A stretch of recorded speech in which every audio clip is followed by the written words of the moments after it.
Hi friends, welcome back to my channel mothers talk. और आज के इस वीडियो में हम बात करेंगे कुछ ऐसे डाइट के बारे में जो कि नई मदर्स को इंक्लूड करना चाहिए अपने डेली रूटीन में। होता क्या है कि जो नई मदर्स होती हैं उनके ऊपर एकदम से इतनी ज़्यादा रिस्पॉन्सिबिलिटी आ जाती है कि वो सारा ध्यान अपने बच्चे पे और अदर काम में लगा देती हैं और ख़ुद की हेल्थ के बारे में बिल्कुल भी ध्यान नहीं दे पाती हैं। बहुत जेन्युइन है क्योंकि ये एक नया फ़ेज़ होता है उनकी लाइफ में, और अगर वो न्यूक्लियर फैमिली में रह रहे हैं तो फिर उन्हें सारी चीज़ों का ध्यान देना पड़ता है, अपने बच्चे पे और अदर चीज़ों पे भी ध्यान देना पड़ता है। तो उन सब चक्करों में वो अपने बारे में भूल जाती हैं कि हम भी एग्जिस्ट करते हैं, हमें भी प्रॉपर डाइट फॉलो करना चाहिए। होता क्या है कि प्रेगनेंसी के दौरान हम अपना बहुत अच्छे से ख्याल रखते हैं, भरपूर प्रोटीन्स, न्यूट्रिशन, विटामिन सब कुछ हम भर भर के खाते हैं। उस टाइम पे हमें ऐसे लगता है कि अरे वाह हमारे बाल अच्छे हो गए, अरे वाह हमारी स्किन ग्लो कर रही है। वो सब ऐसे ही अचानक नहीं हो जाता, क्योंकि हम उस समय पे अपना ध्यान दे रहे होते हैं, अपने ऊपर कंसंट्रेट कर रहे होते हैं, खाने पीने पे ध्यान दे रहे होते हैं। इस वजह से वो सारी चीज़ें होती हैं। उसी तरह से जो दूसरे फैमिली मेम्बर्स होते हैं वो भी हमें समय समय पर रिमाइंड कराते रहते हैं कि ये खाना चाहिए, वो खाना चाहिए, अच्छा होता है हेल्थ के लिए, और इस समय आप प्रेग्नेंट हो तो आपके बच्चे के लिए भी ये अच्छा है।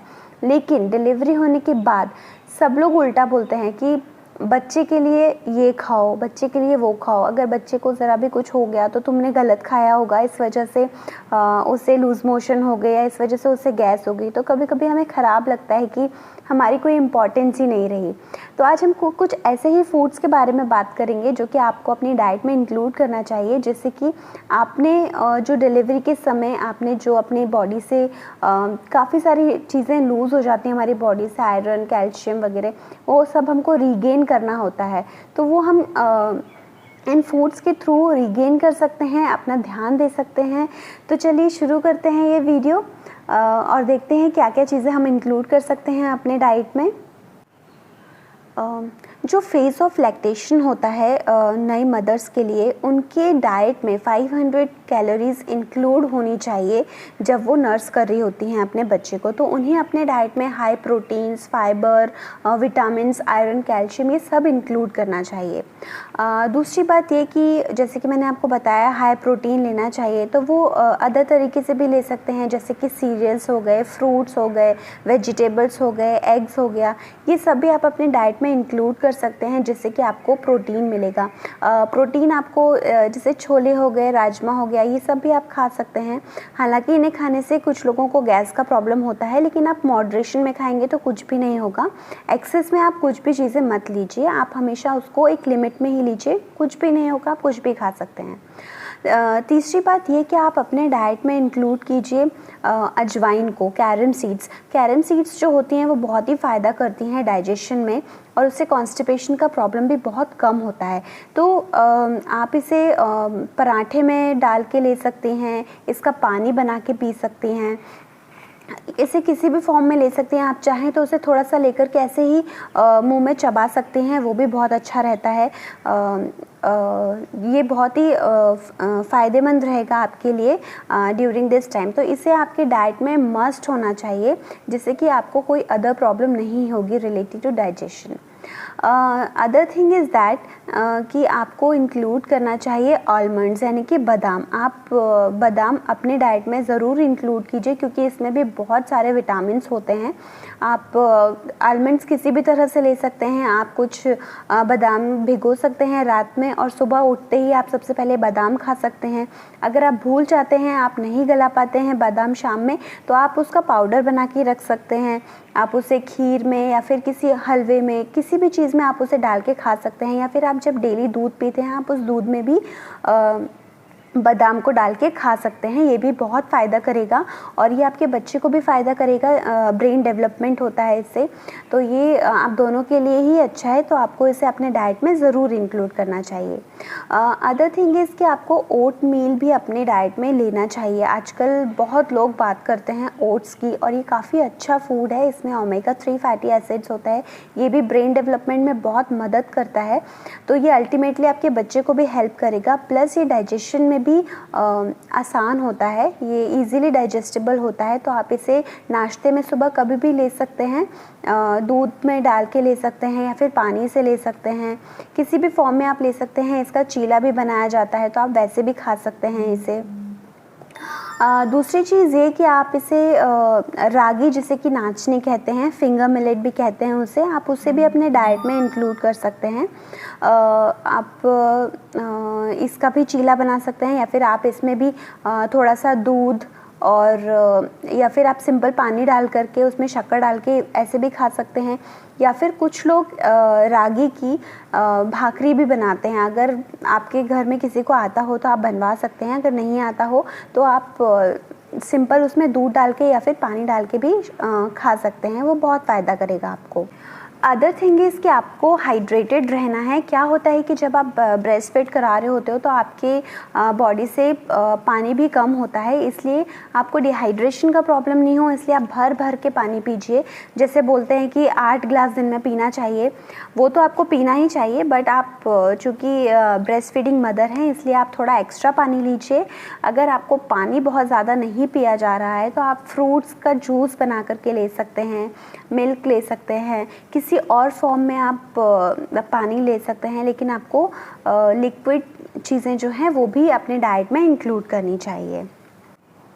आप बॉटल गार्ड को भी अपने डाइट में इंक्लूड कर सकते हैं। बॉटल गार्ड, जैसे कि हम लौकी भी कहते हैं, वो भी, उसमें भी काफ़ी मात्रा में पानी होता है और बहुत ही फ़ायदेमंद होती है, वो इजीली डाइजेस्टेबल भी होती है। तो आप लौकी को भी अपने डाइट में इंक्लूड कर सकते हैं।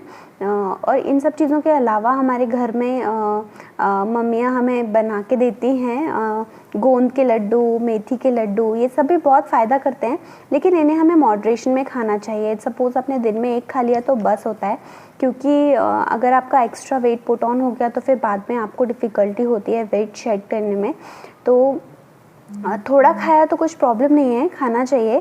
अगर सपोज़ कभी आप ब्रेकफास्ट मिस कर जाते हैं, आप ब्रेकफास्ट नहीं खा पाते हैं, तो आप एक लड्डू खा सकते हैं, सफिशिएंट होता है वो, और उसमें भी काफ़ी सारी चीज़ें मिक्स होती हैं, बहुत सारे ड्राई फ्रूट्स होते हैं। और मेथी का लड्डू जो होता है वो इटसेल्फ, मेथी दाना इटसेल्फ बहुत अच्छा होता है डाइजेशन के लिए, तो आपको वो भी अपने डाइट में इंक्लूड करना चाहिए। मैं ये नहीं कहूँगी कि आप दिन में 3-4 लड्डू खाइए, एक लड्डू दिन में सफिशिएंट है, बट हाँ, आप उससे भी अपने डाइट में इंक्लूड कर सकते हैं। तो अपनी डाइट में ग्रीन लीफी वेजिटेबल्स भी लेना चाहिए, वो भी बहुत अच्छे होते हैं, उसमें भर भर के आयरन होता है, जो कि नॉर्मली जो अपनी गायनेक होती हैं वो भी हमें आयरन की टैबलेट्स देती हैं आफ्टर डिलीवरी। तो उससे अच्छा ये है कि हम आयरन रिच फूड्स भी खाएं। तो ग्रीन वेजिटेबल्स में भी बहुत आयरन होता है, तो आप वो भी खा सकते हैं।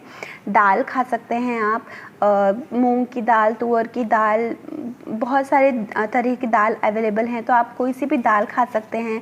आप दाल में पालक मिक्स करके खा सकते हैं, पालक का पराठा खा सकते हैं, पूरी खा सकते हैं। इस तरीके से आप इन सब चीज़ों का मिक्स करके खा सकते हैं। अगर आपको सिंपल पालक की सब्ज़ी या सिंपल दाल नहीं अच्छी लगती है तो आप इस तरीके से कुछ कॉम्बिनेशन करके आप खा सकते हैं। अल्टीमेट गोल ये है कि आपकी बॉडी में जिन चीज़ों की कमी हुई है वो चीज़ों की पूर्ति होनी चाहिए, ये मेन मोटो है इन सब चीज़ों का।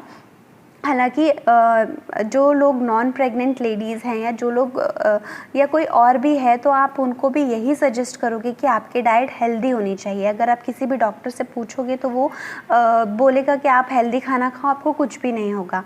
नॉर्मली हम लोग अनहेल्दी खाना खाते ही हैं, ऐसा कोई भी नहीं है जो अनहेल्दी खाना नहीं खाता, बट रेशियो 80-20 का होना चाहिए।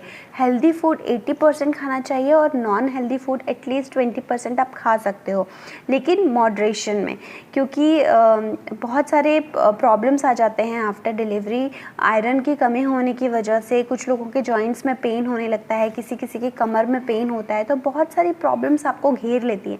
तो वो सारी प्रॉब्लम्स ना हो इसलिए आप इन सब चीज़ों को अपनी डाइट में इंक्लूड करें।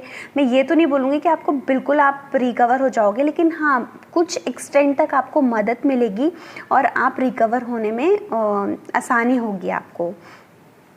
तो ये तो थी सारी चीज़ें जो आपको अपने डाइट में इंक्लूड करनी चाहिए। अगर मैं कुछ चीज़ें मिस कर गई होंगी तो मैं डिस्क्रिप्शन में उसे ऐड कर दूँगी। बस मुझे यही बोलना था कि आप जो भी खा रहे हैं हेल्दी खाइए, अपना ध्यान रखिए, अपने बच्चे का ध्यान रखिए और खुश रहिए। यही एक की है अपना आफ्टर डिलीवरी, क्योंकि आफ्टर डिलीवरी बहुत सारे लोगों को ट्रॉमा भी होता है कि अभी क्या यही काम रह गया है करने के लिए।